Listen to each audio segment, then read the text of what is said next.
धड़कनें एहसासात से चलती हैं, एहसानात से नहीं। इसलिए जिससे जब तक रिश्ता रखें, एहसास का रखें, ना कि एहसानात का।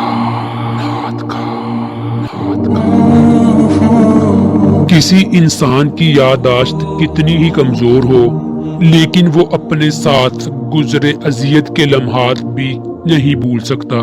कभी कभी अंदर की घुटन से दिल और दिमाग इस हद तक तकलीफ में आ जाता है कि रो लेने से भी सुकून हासिल नहीं होता।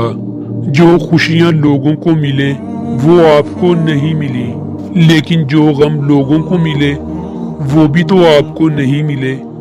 मुवाजना बेसुकूनी का सबब बनता है और शुक्र अदा करने में ही आफियत, बरकत और सुकून है। और जब ताल्लुकात में आजमाइश के सिवा कुछ न हो तो बड़े बड़े ज़र्फ वाले भी हार जाते हैं। जब कोई दिल के दरवाजे पर दस्तक दे तो दरवाजा फौरन मत खोला करो। कुछ लोगों की आदतें बच्चों जैसी होती है, दस्तक देकर भाग जाते हैं। किसी को अपने जज्बों का राजदार बनाने से पहले सोच ले कि जब राज दिल की सरहदों को पार करके दूसरे की समातों के शरीक बन जाए तो कई बार अपनी हरकत खो देते हैं।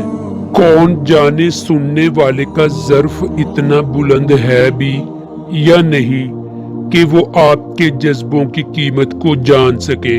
साथ ना देने वालों का तरीका वारदात ये है कि वक्त पड़ने पर वो नाराज हो जाते हैं। कभी कभी इंसान एक नामालूम सी कैफियत का शिकार हो जाता है। वो समझ ही नहीं पाता कि वो किस चीज से नाखुश है, अपने हालात से, अपनी जिंदगी से, खुद से जुड़े हुए लोगों से या फिर अपने आप से। एक शौहर अपनी बीवी से कितना भी नाराज क्यों ना हो, लेकिन रात की तन्हाई में बीवी का एक बोसा उसकी तमाम नाराजगी को दूर कर देता है।